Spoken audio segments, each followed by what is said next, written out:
entrou no Egito e matou todos os primogênitos. O faraó não era primogênito, não? Se ele não morreu, não era. Se ele não morreu, mas para ele ser o faraó, ele tinha que ser o primogênito.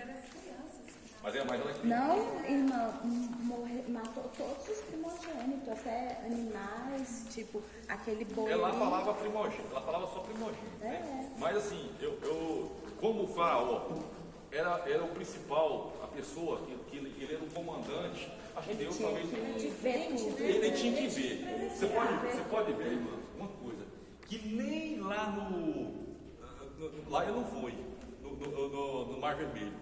Ele não morreu, o faraó não fala que morreu ali, ele mesmo. Lá no exército porque ele foi. O filho dele, o primogênito, morreu. Pois é, então quer dizer, o filho dele, o filho dele, o amor de pessoa dele lá morreu. Entendeu? Então assim, aí, isso a gente vê que Deus queria que o faraó visse. Entendeu? Porque quem era Deus? Quem era... E sabe o que? A ciência vai provando tudinho assim. Tentando... camuflar, né? Não, tentando Justificar. tirar a onipotência de Deus. Aí fala assim, por que o mar se transformou em sangue? Porque as rãs morreram. Aí como as rãs subiram, aí criou uma alga vermelha. Isso. Aí eles falam, por que deu muito piolho? Porque as rãs que subiram... Por que o gado morreu? Porque comeu as rãs. Porque comeu as rãs. E por que o primogênito morreu? Porque o primogênito recebeu uma parte maior. Eu falei assim, então, ou seja, eles estão falando que Deus existe, Deus fez mesmo, e a ciência ainda prova. E a ciência ainda prova que Deus fez isso tudo. O gado morreu porque como o sapo morreu, e sabe fala que rã, estranho, fala que é venenoso, né? Aí como vai comer, aí foi por isso que o gado morreu. Não quero explicar isso não. Pois é, mas assim, tudo eu vejo. Tá, foi desse jeito aí. Mas foi Deus que permitiu aquilo tudo acontecer. Deus que permitiu. O que ele vai ter que... Você guardou lá? O que ele vai ter que, irmã Silvia? Oração? Culto de oração?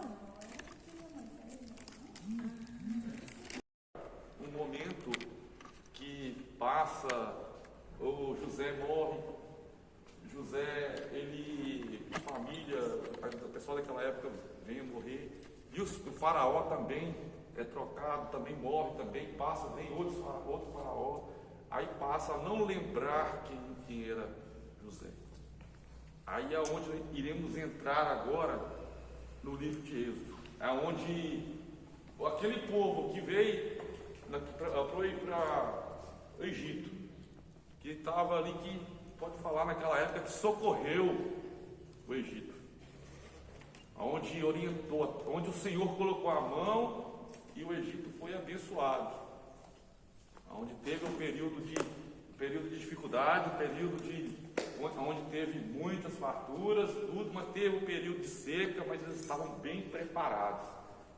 Mas nesse momento o pessoal, eles não lembram disso mais, o faraó não lembra e entende que aquilo ali, que o povo, os hebreus estavam crescendo, que eles futuramente poderiam ultrapassar a quantidade de pessoas do povo do Egito e dominar o Egito. Essa é a preocupação. Então, assim, isso aqui por enquanto é uma introdução da onde sai Gênesis, da onde finaliza Gênesis e para onde agora entramos em Êxodo. Então, aquele povo que está lá socorrido no Egito, agora passa a ser perseguido e vira escravo no Egito. Por quê? Deus, aonde o Senhor teve, aonde o Senhor passa, aonde o Senhor teve aquela promessa que iria multiplicar as pessoas lá dentro de Abraão, o Senhor foi cumprindo. Então, aonde o povo de Deus chegava, multiplicava. Aonde o povo de Deus chega, multiplica, aumenta, vem multiplicando. E lá não foi diferente. Só que aquilo incomodou o povo do Egito. E ali eles passam a judiar, já passa a escravizar o povo. Então passa a ser escravo. E isso o Senhor tinha uma promessa para libertar aquele povo.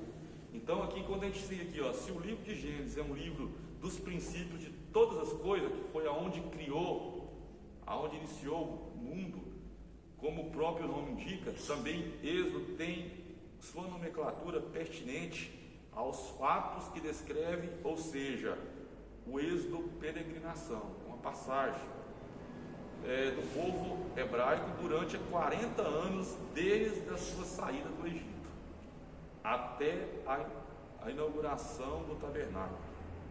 E este livro é rico em tipos e figuras acerca dessa doutrina fundamental tanto para o judaísmo quanto para o cristianismo, a remissão dos pecados. O judaísmo, uma das primeiras religiões, seita, desde a época de Abraão, né? Então assim, esse livro é focado, essa doutrina é fundamental tanto para o judaísmo quanto para o cristianismo, porque hoje é onde nós estamos, no cristianismo.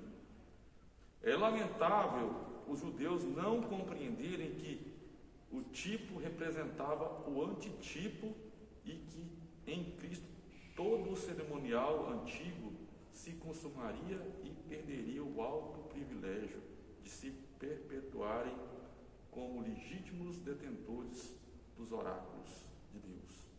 Tudo aquilo que aconteceu, tudo aquilo que vinha acontecendo, se consumaria no Cristo. Tudo aquilo. Quando a gente, aqui para frente, a gente vai ver tudo que aconteceu lá.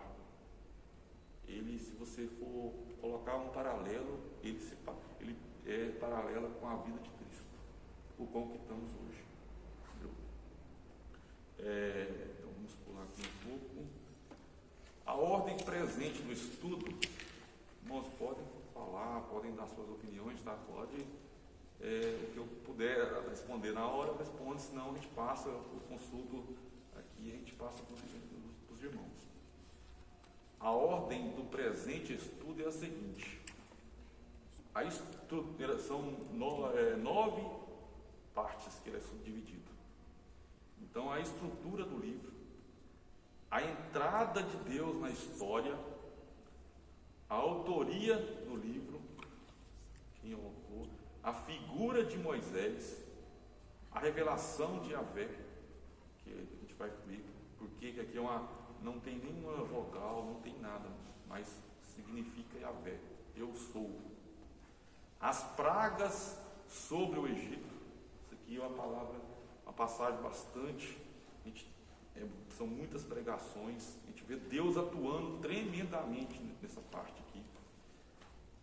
A Páscoa, a saída e a peregrinação, as palavras e os mandamentos, o tabernáculo, Jesus e o êxodo. Então esse livro, ele é importantíssimo, ele é uma base. Se Gênesis é importante, se Gênesis é tremendamente importante, Êxodo também tem uma história, tem algo que o Senhor operou grandíssimo. Hoje é claro que nesses filmes que vem passando, talvez até a novela aí, eles mudam muito. Mudou, para quem, alguma pessoa que talvez assistiu algumas partes, eles mudaram muito, inseriram. Mas ali teve alguns acontecimentos que aconteceu nos 10 mandamentos, que falam dos 10 mandamentos. Só porque em alguns pontos, algumas vezes que eu assisti, eu vi que muda algumas coisas, acrescenta. Gostamos de acrescentar, acrescentou muito. Mas tem coisa sim que aconteceu. E que é na parte do êxodo. Tanto que o Senhor trabalhou tremendamente para libertar o povo, os hebreus. Tanto que Deus trabalhou naquele momento para cumprir a promessa, uma promessa que vinha lá de trás. E essa promessa, ela se estende até hoje para nós. Ela continua viva para nós. O nome do segundo livro Pentateuco nos vem do grego, da Septuaginta, e significa saída. Significa saída. Isso é o que significa o Êxodo. Septuaginta significa os 72 anciões que foram para a tradução da Bíblia, né? A tradução do Antigo Testamento de hebraico para o grego. O título original hebraico que o livro recebeu é Ué, Ele e Shemot, extraído das primeiras palavras do livro. Ora, esses são os nomes de uma forma abreviada que o livro tem sido nomeado Shemot, apenas nomes. Então, a gente já fala muito em grego, porque aqui, como foi uma tradução, é focado muito na Septuaginta, que vem para grego, então tem muitas palavras aqui que estão tão em grego, talvez a gente não vai conseguir pronunciar da maneira correta aqui. O livro começa com a conectivo, que tem a função da conjunção, mostrando a ser uma continuidade de Gênesis. Então, como a gente falou, uma continuação de Gênesis, ligado a Gênesis. Misraim é o nome hebreu para Egito. O primeiro livro termina com o povo do Egito. O primeiro livro termina com o povo do Egito, o povo no Egito. E o segundo narrará a luta pela sua saída e após a sua saída. Então, Gênesis termina com ele no Egito. E esse inicia a luta para a retirada deles ali. Quanto tempo eles ficaram? Só uma perguntinha. Quanto tempo eles ficaram no Egito? 400. No Egito, como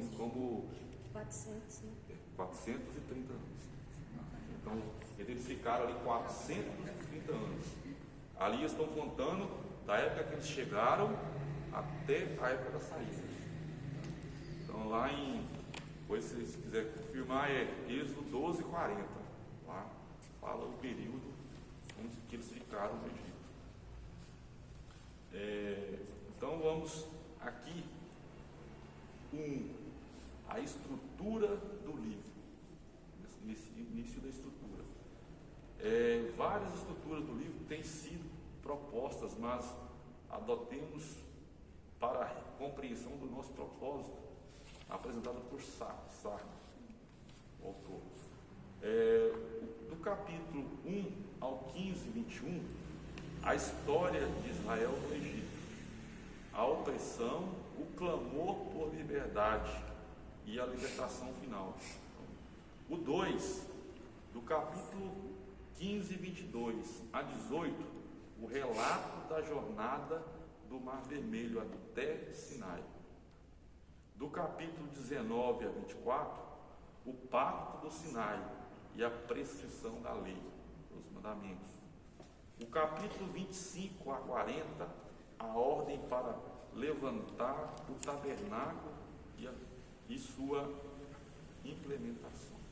Então, ele foi dividido aqui nessa estrutura aqui que a gente está seguindo aqui, em 4 partes.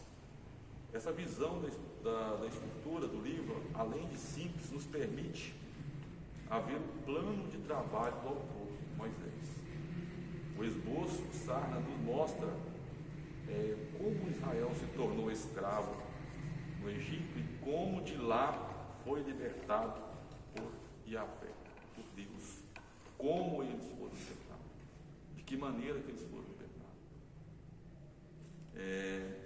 Constituído como povo de Deus, Israel recebeu a lei e constituiu o tabernáculo, lugar de culto, de encontro entre Israel e Yahvé.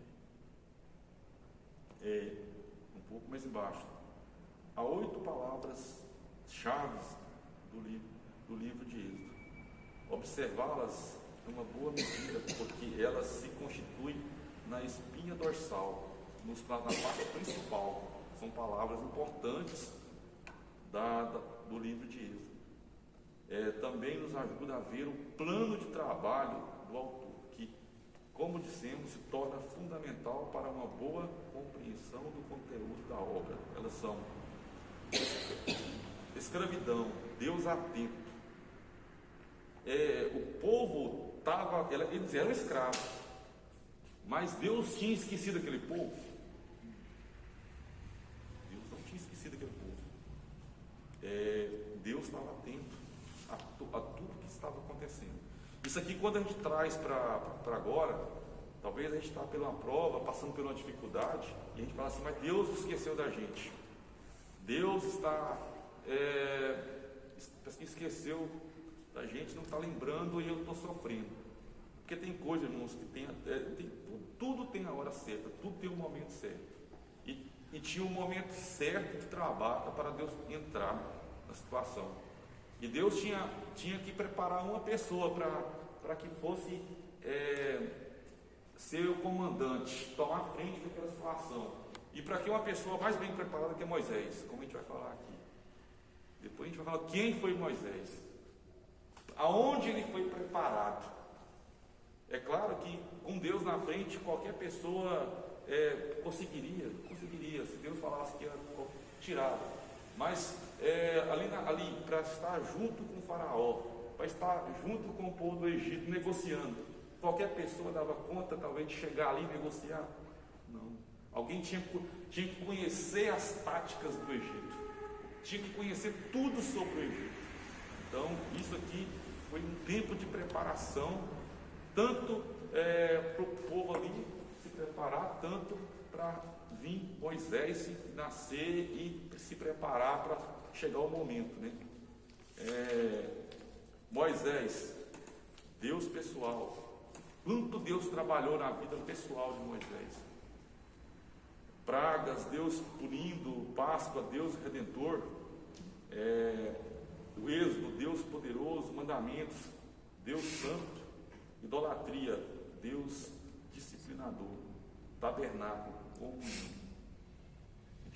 tabernáculo, depois no final a gente vai ver tanto que Deus é detalhista nessa parte do tabernáculo, importância, qual foram os detalhes. 30% do livro fala sobre como foram feitos os tabernáculos. Seriam detalhes. Então Deus não quer um local de qualquer maneira. Observando essas palavras que são na espinha dorsal do livro, podemos ver seu conteúdo literário também teológico. Há ainda mérito nessa análise de colocar Deus como personagem dominante do livro. Isso deve ser levado em conta. O personagem central do livro não é Moisés. Com tudo isso, com toda a importância de Moisés, mas ele não é o personagem principal. Quem é o personagem principal do livro e de toda a vida é Deus. Ele, se não fosse ele, poderia colocar o melhor, não conseguiria nada. Então, o personagem central aqui é Deus.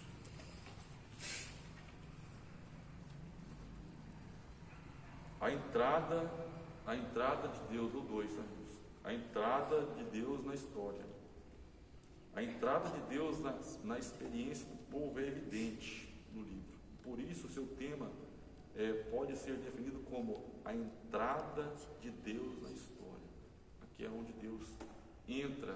Agora eu vou lá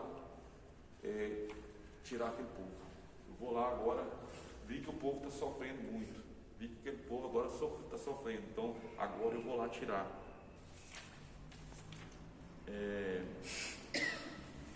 Yahvé entrou na história do povo de Israel. Não é mais história de pessoas isoladas, como foi dos patriarcas, mas a da comunidade. No texto de Êxodo 3:18, na sua segunda parte, é bastante expressivo em corroborar essa ideia. O Senhor, o Deus dos judeus, encontrou-nos. O Deus dos judeus encontrou-nos. Agora, pois, deixar-nos ir caminho de 3 dias para o deserto, para que ofereçamos sacrifícios ao Senhor, nosso Deus Yahvé. que Deus entra, a entrada de Deus, onde mostra a entrada de Deus na história daquele povo. O Deus dos hebreus encontrou o seu povo no Egito. Aqui fala essa palavra, Deus encontrou o seu povo. É uma palavra que fica até meio distorcida, porque Deus nunca perdeu aquele povo. Para encontrar tem que perder. Então, assim, até a gente fala assim, ele estava deixando o povo um pouco se passar por aquilo, né? Então a gente fala assim, essa palavra aqui, encontrou.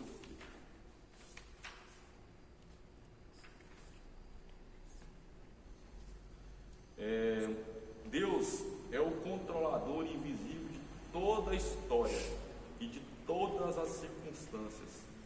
Isso se vê em Êxodo capítulo 1. Embora o nome de Deus não seja sequer mencionado em nenhum versículo, do 1 até o 20 ele não é mencionado, mas Deus estava ali.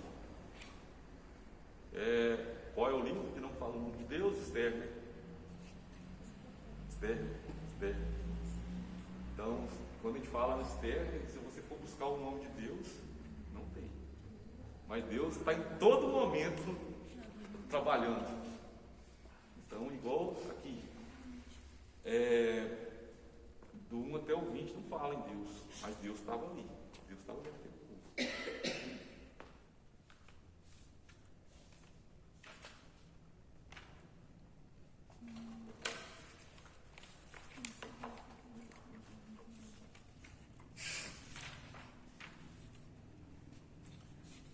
Essa omissão não significa que o hebreu fosse irreligioso, mas que contraste conosco, ele percebia a mão de Deus nos mais cruciais em que Deus agia, no que chamamos milagre.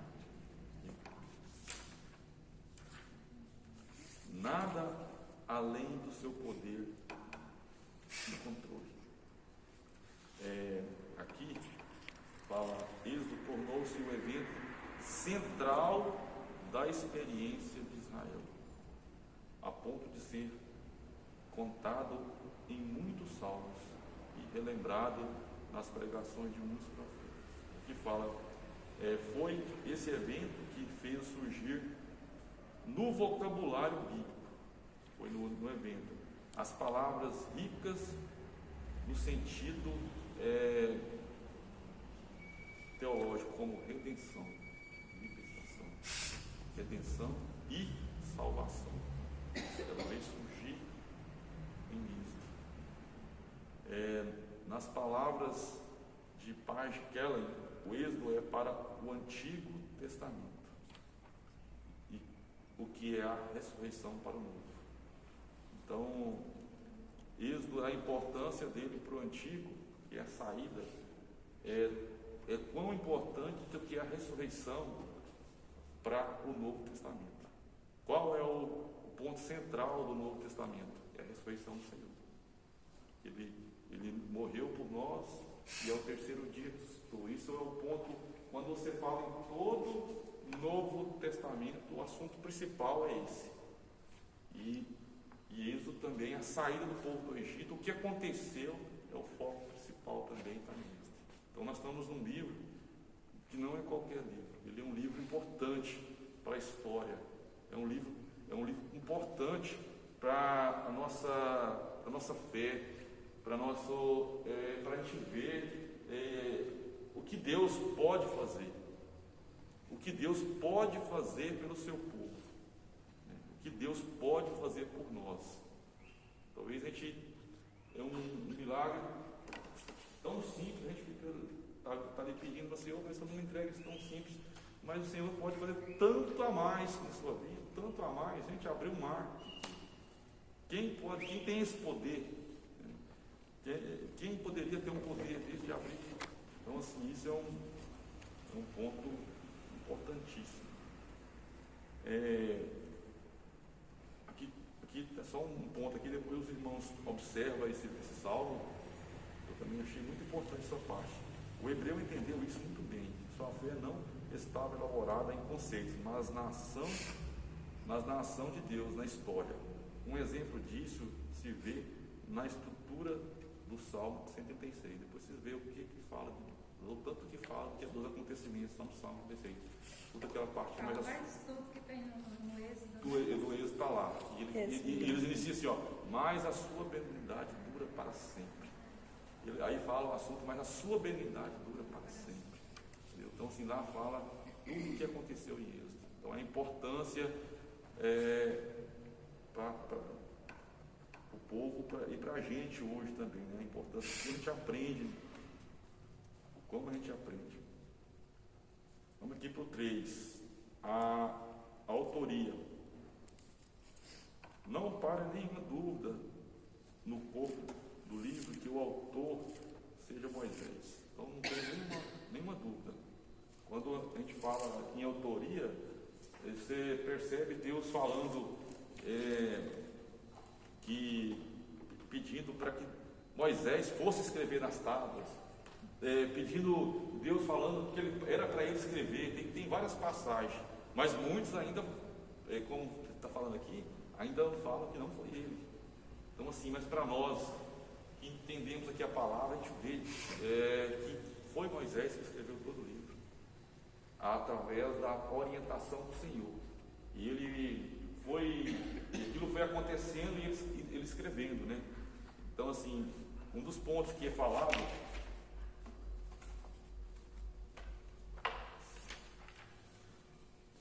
aqui fala em 17:14, se verifica que ele recebeu do Senhor a ordem de escrever um episódio como memorial. Então aqui já é uma ordem. Em 24, do 4 ao 7, nos escrevendo a palavra do Senhor do livro do pacto. E em 34, 27 e 28, recebendo novamente a ordem divina de escrever. Nesse último caso, trata-se especialmente dos 10 mandamentos. Então, o Senhor sempre falando para ele escrever. Então, assim, a própria palavra do Senhor nos garante essa autoria. Um argumento que se usa contra a autoria mosaica do Êxodo é que em vários momentos Moisés é mostrado na terceira pessoa, sendo ele e não eu. Então ele porque da maneira que é escrito lá, sempre fala assim, Moisés. Quem é Moisés? Ele está na terceira pessoa. Então não fala eu, ele em momento nenhum ele fala eu. Mas isso não significa. Ele sempre iniciava. E Moisés está sempre contando uma história, né? Na terceira pessoa. Então isso é um dos pontos que eles falam que por esse motivo não seria ele que tinha escrito, tinha outra pessoa escrevendo. E não eu. Por esse critério impugnaram a autoria de Mateus para o primeiro evangelho e de João para o quarto evangelho, também estão na terceira pessoa. Mas o argumento não é tão consistente como seus defensores gostariam que fosse, pois isso é um estilo comum de literatura bíblica, um estilo comum. Isso pode ser o tanto que não está aqui, estou falando que não está aqui, um comentário meu, por exemplo, o Deus está falando eu sou, e Deus, Yahvé, eu sou, eu estou. Aí se ele for falar eu, vai ficar o Senhor falando eu e ele falando eu. Então assim, isso pode ser um dos pontos que não foi usado tanto a palavra diretamente. Então assim, na tradução pode ter direcionado os tradutores de colocar direto Moisés. Então assim, tem vários pontos, mas os próprios versículos que a gente citou aqui já fala da sua autoria, já garante a autoria de Moisés, que ele foi escrito por ele.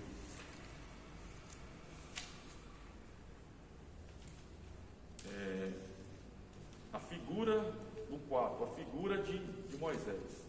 Moisés é a figura humana dominante. O significado do nome é incerto.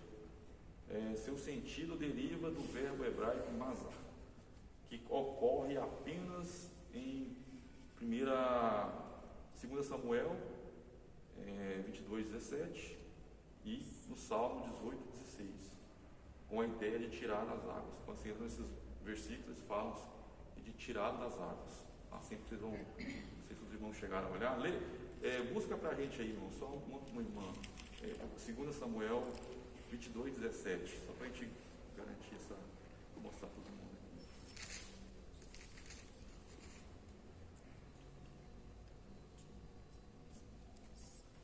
Do alto me estendeu ele a mão e me tomou e tirou-me das muitas águas. Isso. Então, isso é uma das que está falando, né? Que ele está falando de tirando das águas. Então, é isso mesmo. Mas na língua egípcia pode ser derivado de uma palavra que significa criança ou ainda de filho das águas. Alguns tentam ver o nome como abreviatura dos nomes dos faraós do Egito, como Tutmosis, por exemplo. Linguistas concordam que há a possibilidade de um trocadilho entre as línguas hebraicas e o egípcio, porque ele era um hebreu, foi criado com o povo do Egito, até uma certa idade ele ficou com a sua família, a mãe dele recebendo para criar ele, e depois ele foi diretamente para a casa de Faraó. Então assim, ele tem várias denominações, ele ficou em vários pontos, né? Então assim, por isso ele está fazendo esse trocadilho aqui, pode ter uma combinação do trocadilho de palavras, né?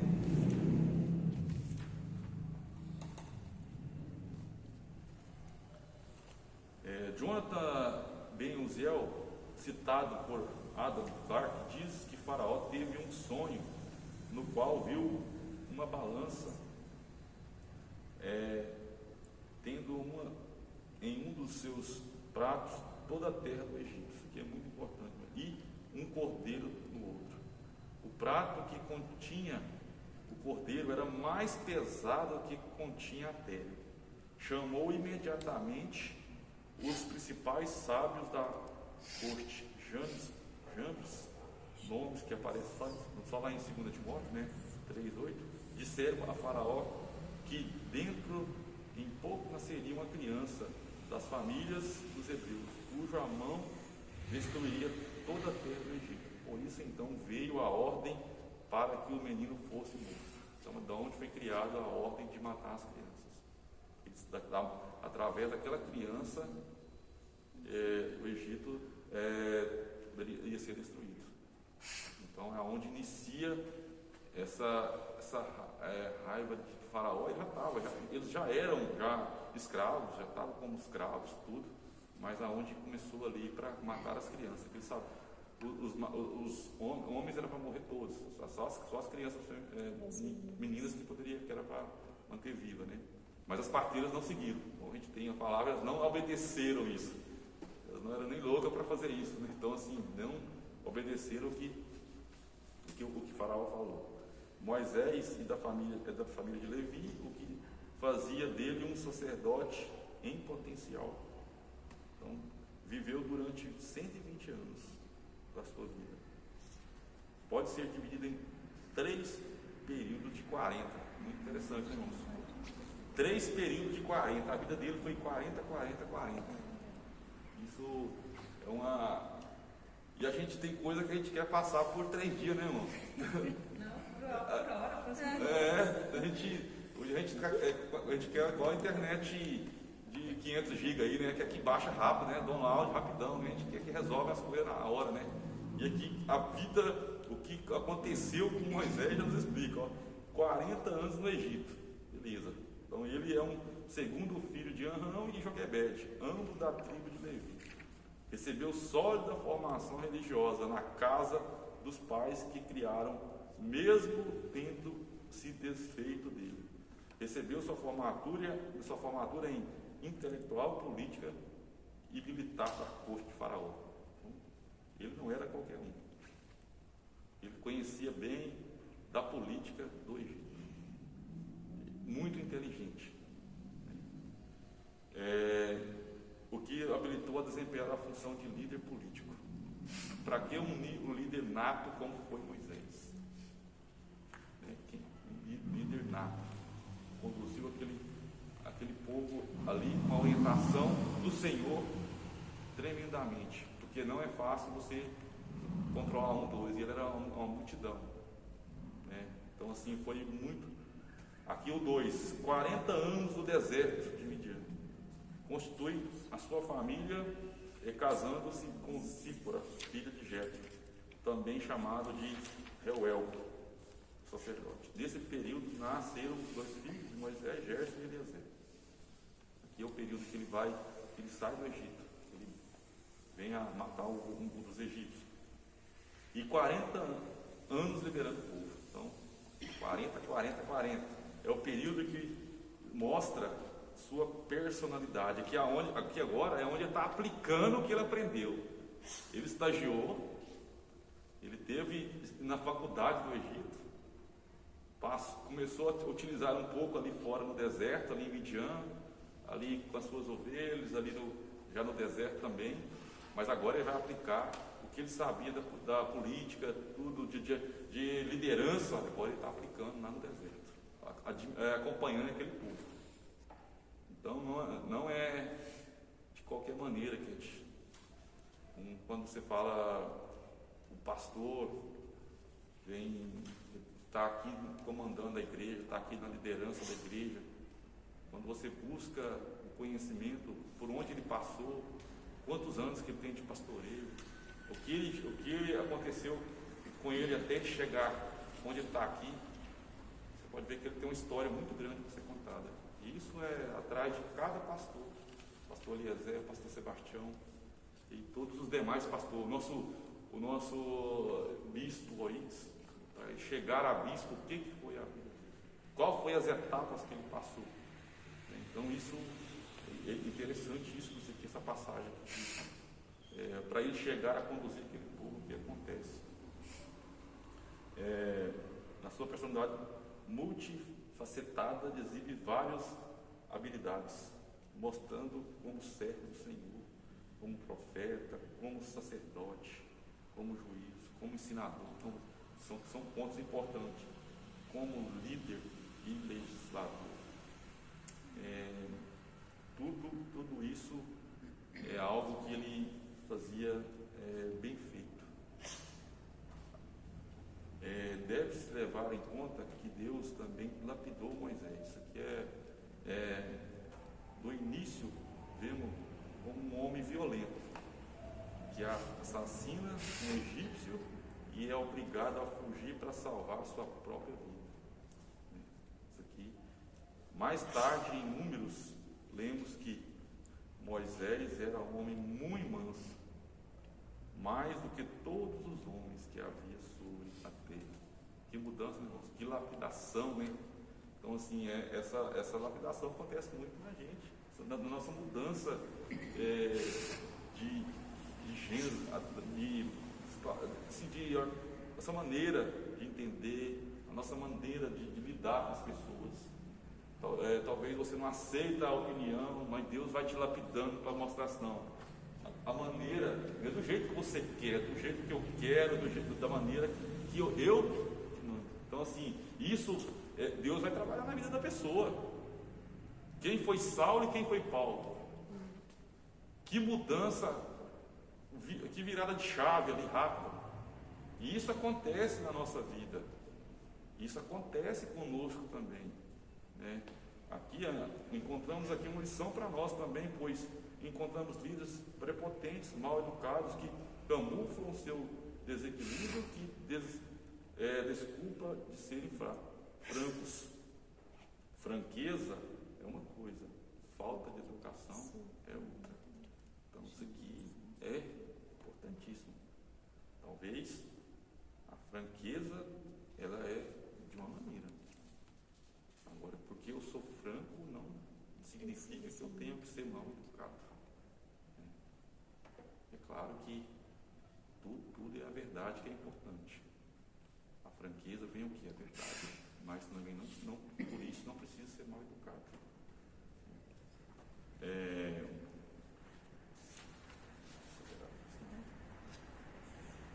Os símbolos. A revelação de Yahvé. Um dos mais mais belos momentos da teologia do Velho Testamento aparecem no capítulo 6. Deus diz a Moisés: eu, Yahvé, eu me aparecia a Isaac e a Jacó, né? Que aqui está falando no grego, aqui, como Deus da montanha, mas por nome de mim, Yahvé, eu não me aparecia a eles. Este é o momento espetacular da revelação do nome. Esta questão já ganhará seus contornos em Êxodo 3:13, na pergunta de Moisés: qual é o seu nome? O terrível, glorioso nome de Deus estava sendo revelado. O nome dele estava sendo revelado. Quando vamos aqui em Êxodo 3:13, vai falar: então disse Moisés a Deus: eis que quando eu for aos filhos de Israel, lhes disser: o Deus dos vossos pais me enviou a vós, e eles me disserem: qual é o seu nome? Que eles direi? E no 14 fala: e disse Deus a Moisés: eu sou o que sou. Eu sou o que sou. E disse mais: assim dirás aos filhos de Israel: eu sou, me enviou a vós. Então, aqui está bem traduzido, né? Muito bem explicado.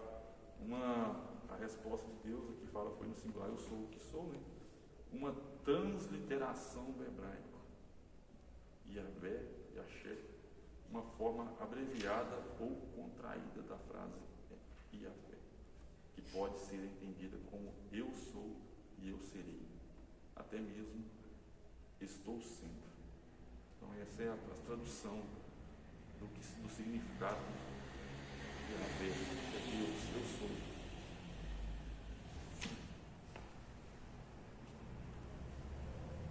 O propósito que o tetragrama de Yahvé é o nome pessoal de Deus, de Moisés. A pronúncia correta do nome foi perdida pela tradução hebraica na Idade Média, no período do Segundo Templo, e o nome foi julgado como impronunciável por sua santidade, inadequado para a leitura pública, enquanto ainda continua sendo usado privadamente. No primeiro moderno desde cedo, os estudiosos vêm tentando recuperar a pronúncia. A forma Yahvé é aceita, agora com poucas discussões. Por que eles falam esse nome? Quando você, Yahvé, aqui ele está com um A, mas quando você pega ele completo, ele não tem nenhuma vogal. Então ele é impronunciável. Então a gente não consegue pronunciar ele da maneira que ele é, da maneira correta. Que é YHWH, como que você pronuncia? Então ele é impronunciável. O nome do nosso Deus Yahvé, ele é impronunciável. Então assim, isso é o Deus que nós servimos. Então aqui, vamos para as pragas sobre o Egito. 6. As pragas sobre o Egito provocaram grande aflição física. Vamos às pragas, a gente vê que Deus atuou tremendamente nessa parte. Aqui ele fala: Deus julgará os deuses, e ele julgou nos pontos dos deuses dos seus pais. Deus desse país, o Egito. Que para eles lá o rio era sagrado. Ele foi lá no rio e fez a água parecer sangue. As rãs eram santas, o sol era também o Deus do sol. O gado nem se fala, né? Então assim, ele foi atuando nos pontos que era sagrado para eles. Então, por causa do endurecimento do coração do faraó, não permitia a saída dos hebreus escravos. Deus enviou uma sequência de pragas. Aqui tem a sequência das pragas: a transformação do rio Nilo em sangue, as rãs, os piolhos, as moscas, a morte dos gados, as sarnas, as saraivas, os gafanhotos, as trevas e a morte dos primogênitos. Foi só depois que chegou as mortes dos primogênitos, o faraó foi ver que Deus não estava de brincadeira, né? Então assim, que fala, os egípcios forçam agora a saída dos hebreus, como se lê em 12:33. Todos os primogênitos do Egito, dos homens aos animais, morrem numa noite, e todas as famílias houve luto. Foi crueldade de Deus? Não foi. Ele está falando, não. A advertência fora dada por várias vezes. Então a advertência aqui. Por que não obedeceu antes, né, pastor? Por que não obedeceu? Mas Deus colocava endurecimento no coração dele, né? Mas Deus estava querendo quebrantar em Faraó, né? Para mostrar assim, mas endurecendo aqui, mas se você falar que vai libertar o povo, tipo assim, é melhor para você. Mas Deus tinha um objetivo para aquilo, né? Porque da maneira que, a gente resumindo aqui, da maneira que o povo saiu, quando ele perdeu os primogênitos, quando Deus foi para a última praga, que foi assim, vocês agora vão colocar o sangue nos umbrais da porta, aqui a gente vai entrar na Páscoa, vocês vão comer a Páscoa, o cordeiro, sem mácula, sem nada, os pães, fazer a reunião aí, reunir as famílias e colocar o sangue nos umbrais para marcar que aonde estiver o anjo do Senhor não vai entrar, mas aonde for vai entrar e vai matar os primogênitos, animais e tudo, né? Então isso aqui foi o que aconteceu. Aí quando isso aconteceu, os egípcios perderam todos os seus filhos e animais, né? Perdeu tudo, né? E não era só pessoas, ela estendia para animais também.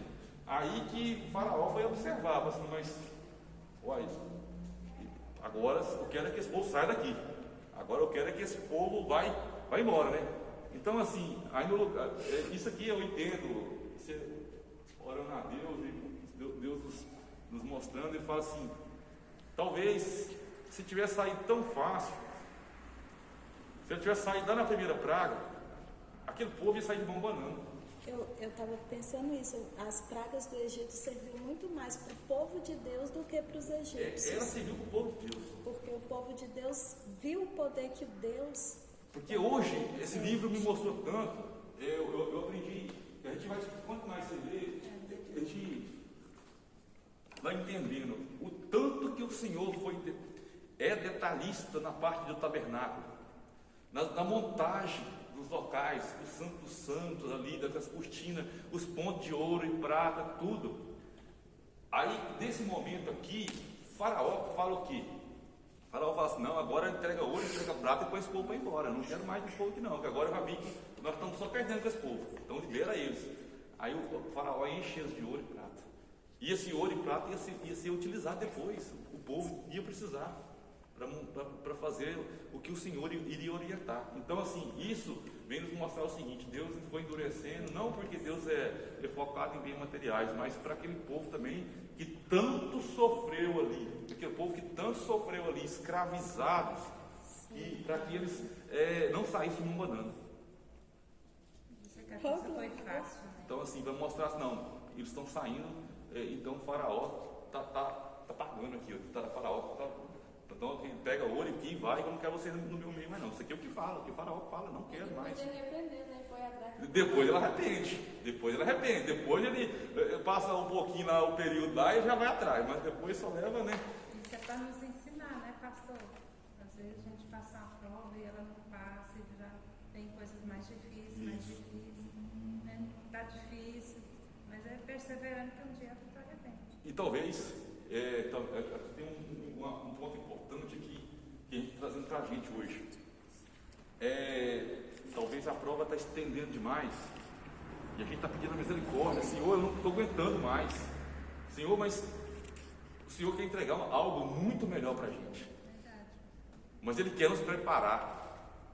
Ele quer que nós estejamos preparados para receber. Irmãos, eu falo isso muito quando eu estou pregando aqui. Irmãos, até para receber uma bênção nós temos que estar preparados. Nós não podemos estar de qualquer maneira. Não adianta se eu receber e não tiver, amanhã eu perco ela.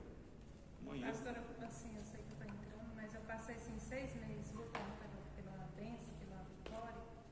Eu tive assim por uns dias, mas eu vi que não era aquilo. Assim, que o Senhor, né, não era aquilo que Ele tinha para mim. Então, Pois é. perseverei. Né? Então, assim, Tô vendo aí o agir de Deus. a gente vê isso. Então, assim, pegando essas duas partes, para a gente ver sobre a Páscoa e o que aconteceu, após a Páscoa, o que aconteceu, a gente entende isso. Né, que o povo dos hebreus estavam guardados ali nas suas casas. Eles já tinham participado, feito aquilo da orientação do Senhor, estavam marcados com o sangue do Cordeiro. E isso trazendo para nós hoje, irmãos, nós estamos marcados com o sangue do Cordeiro. Nós também estamos marcados com o sangue do Cordeiro. Qual é esse Cordeiro? É o que representou, é Cristo que representou o Cordeiro, sem nenhuma mácula, sem nenhum defeito. Ninguém conseguiu achar um defeito na vida de Jesus. Ele foi levado ali na cruz, como representando o matador, aonde foi levado ali para morrer, para tirar aquele sangue que passava nos umbrais. O Senhor foi levado ali ao Calvário, e ali o sangue escorrido, é esse sangue que simboliza essa marca para nós. Nós temos esse sangue, isso trazendo para a vida de hoje. Então não é qualquer um que possa tocar nós, porque nós somos marcados, igual foi marcado os hebreus ali naquele lugar. Aquilo, quem não tinha a marca? Os egípcios. Os egípcios não tinham a marca, então todas as casas egípcias que não tinham, entrou, o anjo da morte entrou e ceifou a vida daquelas crianças, dos primogênitos, não importava o que era, se era animal, o que era, entrou. Então isso para nós hoje é importante, nós termos e continuar tendo a marca do Senhor. Não deixar que nada tome essa intimidade que a gente tem com o Senhor. E a importância, e ver a importância daquele sangue derramado no Novo Testamento ali, por nós ali naquela cruz. Ver a importância, né? Aqui na frente, aqui, eu achei tão interessante falar que a nossa Páscoa não aconteceu no Egito, ela aconteceu no Calvário. Então, por isso que nós não temos Páscoa, nós temos a Santa Ceia, que é a ceia do Senhor. E nós vamos fazer isso até que Ele volte. Todo início de mês, a gente está aqui e põe essa mesa aqui, nós estamos lembrando. Não é que a gente só lembra uma vez por mês, nós temos que lembrar toda hora. Mas esse dia é uma festa que a gente faz. Lembrando mais ainda que nós somos marcados pelo sangue do Cordeiro e aquele vinho está representando ali o sangue derramado na cruz, o pão, aquela carne dilacerada, onde aquele chicote de trança foi cortar as costas dele ali, machucaram, que via as vísceras por dentro ali, mas que aquele sangue que escorreu é o sangue que nós somos lavados hoje.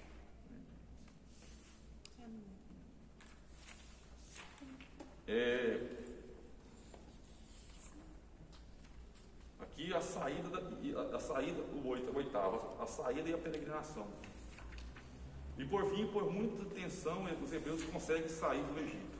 O relato está em 12, do 29 ao 51. A obstinação de Faraó trouxe o juízo sobre todo o Egito. Os egípcios acabaram pagando tributos, aqui que a gente falou, aos israelitas para que saíssem. Acabaram pagando. Dessa maneira, os hebreus acabaram recebendo pelos seus anos de escravidão, ouro e prata. Então, ouro e prata. Parece que após a saída deles, refletindo, achou que poderia dominar a situação e resolveu sair a campanha contra eles. Nesse episódio é relatado no capítulo 14. Termina com a abertura do mar para a passagem dos hebreus e com o afogamento dos egípcios. Então, o que ele foi fazer, o que ele foi pensar que estava com domínio, se ele fica ali só mesmo já com a derrota dos primogênitos, ele não tinha perdido, mas não era tanto. Ele ainda vai sentir, não, eu vou recuperar o domínio que eu perdi. Ainda levou muito mais. Aí o Senhor faz aquele grande milagre, que é um dos pontos, é um dos principais milagres aqui, que é a abertura do mar vermelho. Irmão, na lógica de uma pessoa, de um olho normal, da pessoa que não, assim, não sei explicar, não tem como a matemática, a geografia, a ciência explicar que tem condição do mar abrir. Ninguém consegue explicar isso se não for a mão de Deus. Então, assim, é algo inexplicável. Começa a peregrinação, do início a murmuração em Mara. E o povo, e com isso, aqui nessa passagem, já inicia também o povo, os hebreus, a murmurar. É o que a gente prega muito, e isso está aqui na palavra do Senhor, as murmurações. O povo vê os acontecimentos, são tirados lá de dentro trabalhando, sofrendo, não recebendo nada em troca, como escravos. O Senhor vai lá, tira eles de lá e anda poucos dias aqui. O Senhor abre o mar, faz tudo e começa já também a murmurar. Então, se tem um povo, é o que eu falo assim, se tem um povo que não teria que ter nenhuma murmuração, eram os hebreus, porque eles viram a mão de Deus trabalhando assim, ó, os milagres que aconteceram, eles estavam juntos. Então, assim, mas aqui em Mara, aqui tem uma parte muito importante, que fala assim: em breve, é um ensinamento claro, se quiseram encontrar o que beber no deserto, deve voltar para Yahvé e confiar nele. Com a experiência, o povo é chamado à obediência e à confiança. De Mara chegam em Elim, um bom símbolo. Mara é as águas imbebíveis. Elim em oásis, com 12 fontes de águas e 70 palmeiras. Uma lição pode ser aproveitada aqui. Mara é caminho para Elim. Passa-se para a amargura antes de se chegar no oásis. Então, irmãos, essa parte que a gente passa essa dificuldade, a gente tem que passar por ela para a gente chegar na bonança, para a gente chegar no oásis, para a gente chegar no local que a gente está almejando, aquilo que a gente está pedindo para o Senhor. Então, essa passagem, a gente tem que passar. E o que nós temos que passar, ali naquele grupo, naquele povo ali, era eles que tinham que passar. Era eles que estavam sendo libertados, era eles que estavam sendo guiados. Então não tinha outra pessoa para passar por eles. Eles tinham que passar por aquele local. Eles estavam entrando no deserto. O deserto eles poderiam esperar de tudo, mas a única coisa que eles tinham que ter certeza, que Deus não iria tirar eles do deserto para eles morrer um dia depois, 2 dias depois. Deus não tinha essa promessa para eles. Então, ainda mais após tantos acontecimentos que já estavam acontecendo desde lá de dentro do Egito, com tantos milagres, tantas coisas que aconteceram, eu acho que eles tinham que descansar no Senhor. É a famosa frase, descansar no Senhor. Mas pelo que a gente vê aqui, em momento algum eles descansaram no Senhor. Era o prazo, agora eu quero carne. Com 1 mês e 15 dias já estava murmurando. Com 1 mês e 15 dias estava pedindo carne aqui, ó. Aí Deus vai, manda as codornizes, manda o maná. E aqui fala sobre a queixa do povo suprida por Yahvé com codornizes e maná. A doação do maná durou 40 anos, lá em mês 16:35, até que o povo entrou na terra prometida. Deus lhes deu enquanto não podia ter. Então é algo que enquanto não tem condição de nós fazer, Deus vai fazer. Como que eles iam? Aonde eles iam achar carne no deserto? Aonde eles iam achar a coisa de comer lá? Porque o deserto de dia é calor demais, você não vê algumas coisas, e à noite é frio e você vê só areia e alguns oásis, alguns lugarzinhos ali de água. Mas quando eles chegaram na terra prometida, que era fartura, onde mana leite e mel, onde era a promessa, aí não, daí para frente vocês vão fazer para vocês. Então significa que Quando nós conseguimos fazer algo que já está no nosso alcance, já está nos nossos punhos aqui, que a gente já consegue fazer, aí é nós que vamos fazer. Aí já é ação nossa. Talvez a gente está colocando muitas coisas para o Senhor fazer, e talvez tenha coisas que é para nós fazer. A gente não está sabendo, Senhor, faz isso. Senhor, eu quero um carro. Senhor, eu quero um carro, mas se Deus perguntar assim, você tem carteira de habilitação? Não, Senhor, tira a carteira para mim também. Não, ele vai abençoar você na carteira. Ele vai estar vindo com você na hora da prova. Ele vai, mas quem vai estudar é você. Quem vai aprender a dirigir na autoescola e vai pegar a aula ali, também é você que vai fazer também. Ali na hora ali, Deus não vai descer, vai mandar um anjo para dirigir o carro para a gente, não vai fazer isso. Isso aí é coisas nossas para fazer.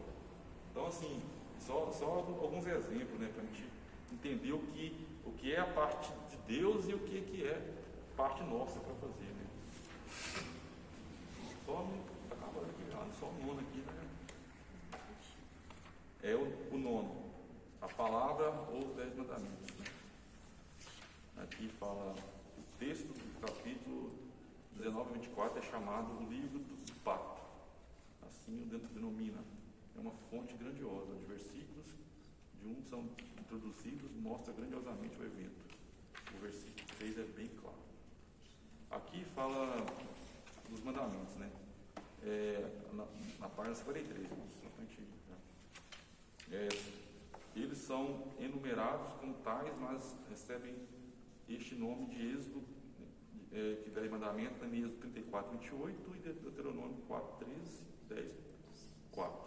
Onde a expressão dos 10 mandamentos aparecem, eles são os seguintes: não terás outros deuses diante de mim, não farás a imagem esculpida, não tomarás o nome de Yahvé, teu Deus, em vão. Lembra-te do dia do sábado para santificar. Esses primeiros aqui, do 1 ao 4, entende que é a relação com Deus. É algo que está, vertical. Nosso com Deus. E honrar o teu pai e tua mãe. Não matarás, não adulterarás, não furtarás, não dirás falso testemunho contra o teu próximo, não cobiçarás. Então, aqui fala, é possível notar que em 32, 15, 16 e depois em 34, 1, que nos 10 mandamentos foram escritos em 2 tábuas de pedra. Calvino, seguindo a argumentação de Agostinho, sugere que a primeira estivesse os 4 primeiros mandamentos, que são verticais. Isto o que dizem respeito ao relacionamento com Deus. Na segunda estaria os 6 últimos. Aqui tem outras divisões também que são sugeridas, mas depois, lá no Novo Testamento, que fala também dos 10 mandamentos, e isso aqui tudo ele resume em 2, né? Tudo isso aqui resume em 2 mandamentos, que a gente está lá em Marcos 12, 30 e 12, 31, que a gente fala, amar a Deus sobre todas as coisas. Se eu amar a Deus sobre todas as coisas, colocar Deus em primeiro lugar, eu já estou resolvendo esses mandamentos aqui, com a comunhão com Deus. Esses 4 primeiros aqui, ó, não terás Deus diante. Então, se eu fizer, e se eu não farás a ti imagem esculpida também, eu não vou tomar o nome de Deus em vão, lembrar dele para santificar. A gente vai fazer tudo. E amarás o teu próximo como a ti mesmo, que lá Marcos 12, 31. Aí, se eu estou amando o próximo como a mim mesmo, eu vou amar meu pai, eu vou honrar meu pai, eu não vou ter coragem de fazer algo de mal com a pessoa, matar alguma coisa, eu não vou adulterar, eu não vou furtar, não dirás falso testemunho. Então, assim, Jesus resumiu tudo nesses 2. Continuou vertical e horizontal, bem falado. E continuou da mesma maneira aqui. Então, assim, esses 2 aqui é tremendamente, irmão, esses 2 mandamentos. Marcos 12, 30 e 31. É os dois mandamentos que Cristo nos mostra. Assim, não, se vocês tiverem isso aqui, para mim está. Então aqui está certo. O tabernáculo, vamos terminar aqui agora.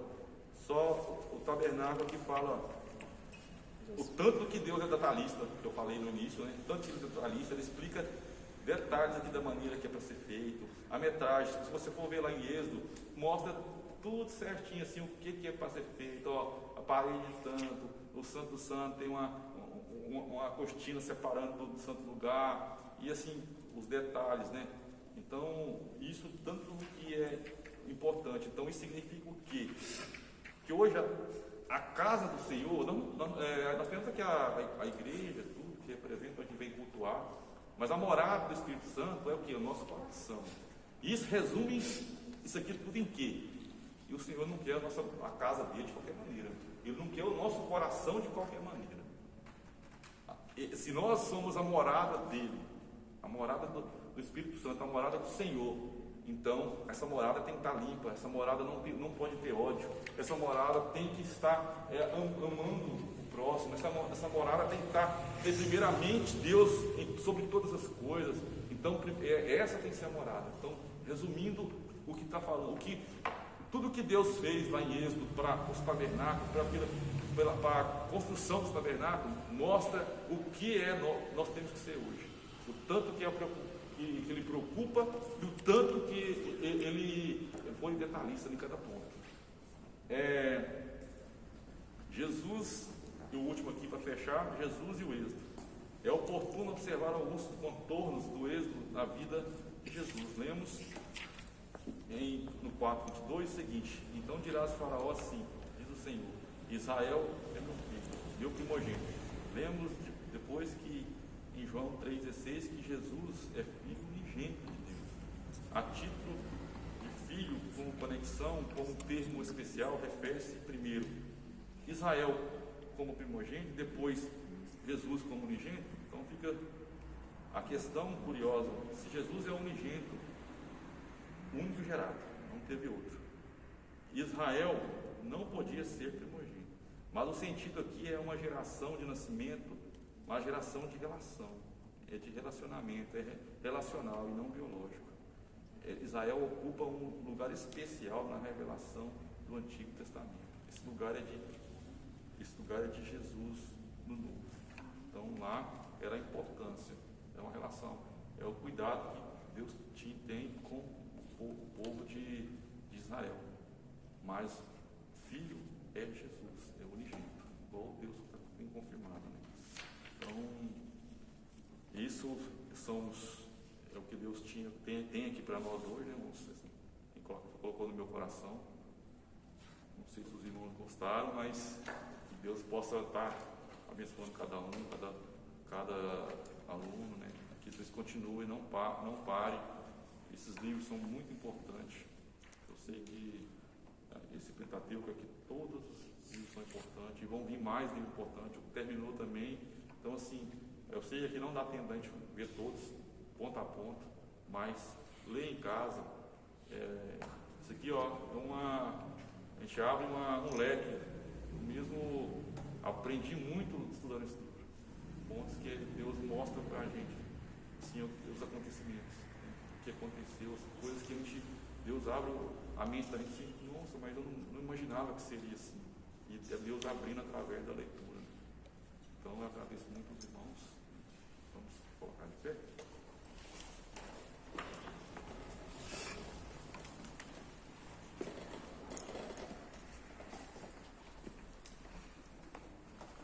Senhor meu Deus, Senhor nosso Pai. Papai querido, muito obrigado por esta oportunidade, por estarmos aqui, Papai querido, por mais uma aula, Pai.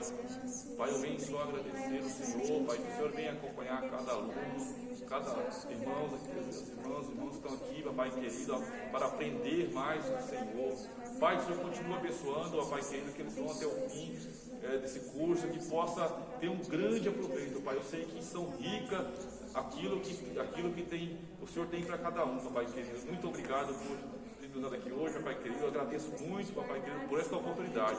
Eu só vim agradecer ao Senhor, Pai querido. Pai, nos direciona para nossas casas, nos guarda, Pai. Em nome do Senhor Jesus, abençoa, Pai.